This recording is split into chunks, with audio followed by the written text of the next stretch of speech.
You just heard, and I know you saw, the president says he's withdrawing support for you, encouraging primary challengers. You were one of his biggest supporters. What do you think happened here? Well, Dana, thank you for having me on, and that is true. I stood with President Trump when virtually no one else did. Campaigned all over the country, spent millions of my own dollars helping him get elected, and I think that's incredibly important. And I do support him and his administration, and I support them in delivering the campaign promises we made to the American people. His remarks, of course, have been hurtful.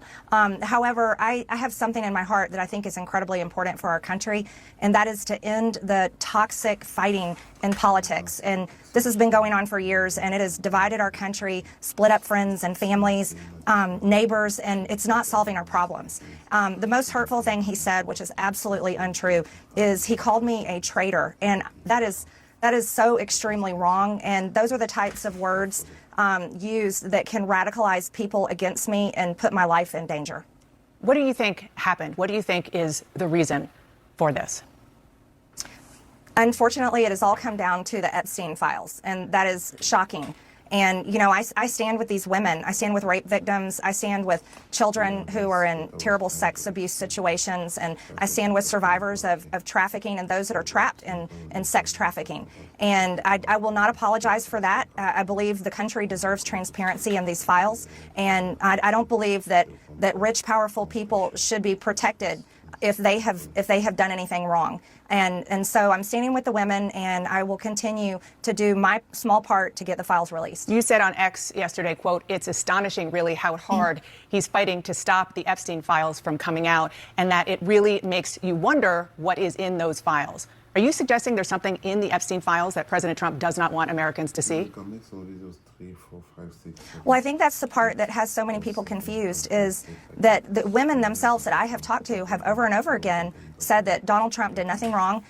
Quite a few of them even told me they voted for him. And those are the women I would like to see in the Oval Office with support. I would like to see all of the women there with support. I have no idea what's in the files. I can't even guess, but that is the questions everyone is asking, is why fight this so hard? Well, before this blow-up, you sort of alluded to this just now. You said you were confident the president wouldn't be implicated. Are you still confident of that?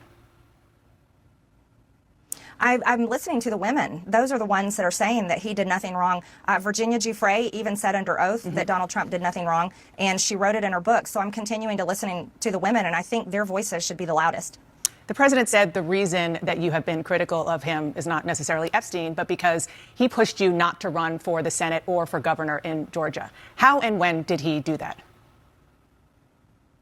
Well, that is absolutely not true. Actually, I never had a conversation at all with the president about running for Senate or running for Georgia. And those were decisions I came to on my own, that I don't want to have anything to do with the Senate. I think the past 2 months of the government shutdown should have shown America exactly why I would never want to be there. I think it's a very broken institution that serves the uniparty and doesn't serve the American people and how they vote. And I decided that I didn't want to run for governor this cycle either. I very much want to do the job that I'm in. Everyone else says I'm running for something, but all I want to do is serve Georgia's 14th district, and I'm very grateful for that opportunity. So he said it pretty explicitly. Are you saying he's lying, or did he at least get that message to somebody on your political team instead? I'm not sure, but I don't. That is untrue what he said. I don't know if he's being fed wrong information. I honestly have no idea in that area, but it is absolutely factually not true, nor have I called him, and White House logs would prove that. His own cell phone records would prove it. I have not been calling the president, but I did post messages that I had sent to him, and that was to, like, protect, get involved. This is important. The American people want the Epstein files released. And, I've stood with the president. I have disagreed with him at times, Dana, and I'm allowed to do that. I think that's the most important thing we can do as Americans. And I'm urging my party. I've been putting massive pressure on my party and our speaker to pass the agenda that the American people vote for. That's the agenda that I fought for. Those are the campaign promises I made. And I can disagree with the president at times, particularly this past Monday on the Marines' 250th anniversary, when he honored the new Syrian president, who is an al-Qaeda terrorist and was wanted by our government for years with a $10 million bounty up until March of this year. I very much am against that. I think that was very hurtful to the great men and women who served over in the Middle East and were sent there, and many of them that were killed and injured and live with PTSD to this day from fighting al-Qaeda. So there's things I disagree with, and I'm allowed to do so. Well, you mentioned the Syrian leader at the White House. You've also been critical of President Trump over foreign entanglements, H-1B visas. Now he's moving military assets towards Venezuela. I do want to play something that he said this week. Don't forget, MAGA was my idea. MAGA was nobody else's idea. I know what MAGA wants better than anybody else, and MAGA wants to see our country thrive. Do you agree? Do you think he represents the MAGA movement as he once did? Well, what the American people voted for with MAGA was to put the American people first and stop sending foreign aid and stop being involved in foreign wars. They very much deserve to be put first. Cost of living is far too high. Health insurance is completely out of control. And those are two issues I've been very vocal on for months and months now, long before Republicans were shocked when those big losses came on this past Tuesday's election. So I think that the American people deserve to be put first. That's what Make America Great Again meant to me. And I think that President Trump can do that if he refocuses his effort. And I think that's what I want to see. I think that's what the country wants to see. Even if he's attacking me, I do want him to be successful for the American people. So sounds like you're saying that he is not representing the MAGA movement that he started right now. I can say that promoting H-1B visas to replace American jobs, bringing in 600,000 Chinese students to replace American students' opportunities in American colleges and universities, those are not America First positions. And continuing to really travel all over the world doesn't help Americans back at home. I really, and I said this to him, and I will say it out loud, I would love to see Air Force One be parked and stay home, and there be nothing but a constant focus in the White House on a domestic agenda that helps the American people once and for all. Congresswoman, you posted on X that President Trump is, with his comments, fueling a, quote, hotbed of threats against you. Obviously, any threats to your safety are completely unacceptable. But we have seen these kinds of attacks or criticism from the president at other people. It's not new.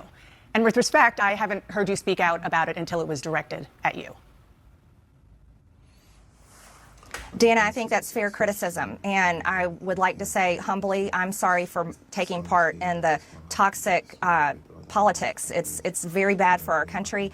And it's been something I've thought about a lot, especially since Charlie Kirk was assassinated, is that I'm only responsible for myself and my own words and actions.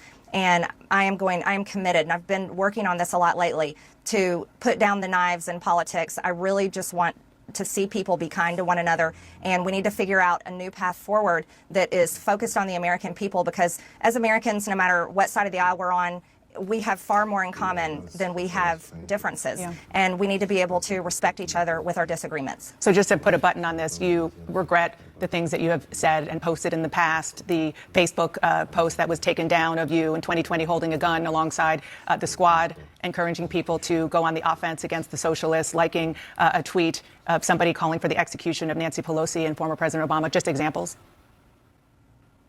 Well, Dana, as you know, and many people know, I addressed that back in 2021. And of course, I never want to cause any harm or anything bad for anyone. So that was addressed back then, and okay. I very much stand by my words I said then, and I stand by my words today. I think America needs to come together and end all the toxic, dangerous rhetoric and divide. And I'm leading the way with my own example, and I hope that President Trump can do the same. Okay, so on that, I do want to ask you about something you posted just yesterday on X.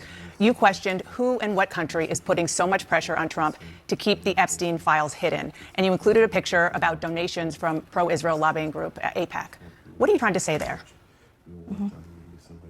Well, I think it's the question that many Americans are asking, especially when we saw information recently come out in these emails that the Oversight Committee that I serve on has released. And we saw Jeffrey Epstein with ties to Ehud Barak. We saw him making business deals with them, also business deals that involved the Israeli government and seems to have led into their intel agencies. And I think the right question is to ask is, was Jeffrey Epstein working for Israel? And I'm proud to say I don't take money from AIPAC. I don't take money from any special group of people. I'm just representing my district and the American people. And so that's what I was referring to. I just want to be clear. Are you saying Israel is pushing the president of the United States to cover up the Epstein files? And what evidence do you have that that is the case? I simply just asked out loud, is there a foreign government? And it could be any foreign government, but is a foreign government pushing to keep this covered up? Because people just don't understand the big fight against. Well, you had releasing these AIPAC files. up there. It was pretty clear which government you were talking about. That I'm questioning that government in particular and questioning any other foreign government. Okay, when you're talking about lowering the rhetoric, which is important for everybody to hear from you and all of our elected officials, but there is some concern, a lot of concern among Republicans about the rise of anti-Semitic hard-right figures in your movement, especially after Tucker Carlson hosted white nationalist Nick Fuentes on his podcast, didn't question Fuentes about his vile language or views. You did speak at a conference hosted by Fuentes back in 2022. You were criticized, and you said then that you didn't know about his views. Well, Fuentes talked to Carlson about that in the interview. Listen to what he said.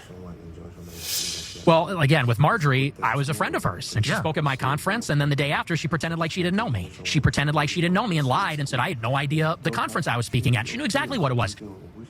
What do you say to that? Well, first of all, I defend every single person's free speech rights. I think that's incredibly important. So I don't apologize for that, and I don't believe in canceling people. And I think it's important for people like Tucker Carlson and yourself to interview everyone.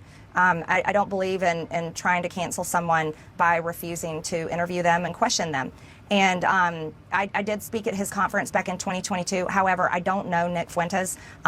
He's someone I've never exchanged text messages with or phone calls. But I did speak at his conference. That was the first time I had met him that day, and that was it. But I did watch the interview. I watched the full interview with Tucker, and I admire him for interviewing many people as well as exposing a lot of powerful information I hear what that you're he saying. does on his show. I hear what you're saying about free speech. I mean, count me as guilty as a proponent of free speech. There's free speech, and then there is hate speech. And this is a man invited on a really prominent conservative show who said, even during that interview, he had a problem with, quote, organized Jewry, and he wasn't challenged on it. In the past, he has denied the Holocaust, called Adolf Hitler effing cool, talked about the fact that he thought Jim Crow was just fine, and on and on. So, again, there's free speech, and then there's just hateful language and sentiments.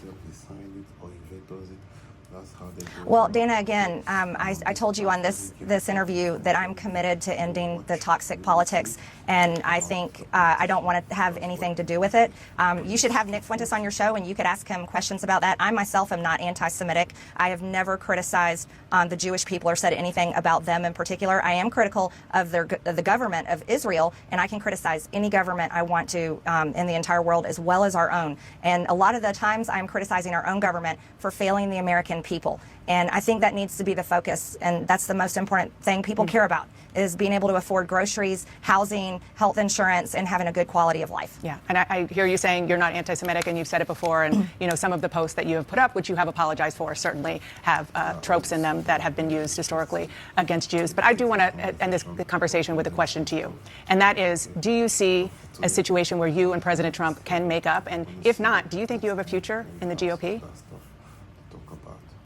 Well, I certainly hope that we can make up. And there's, again, I can only speak for myself. I'm a Christian, and one of the most important parts of our faith is forgiveness, and that's something I'm committed to. That's why I can easily come on your show that is watched all over the world, and I can say things I'm sorry for, and I can try to set an example of how I think we should move forward as Americans. And so, of course, on my end, I believe in that, and I certainly hope to see that happen.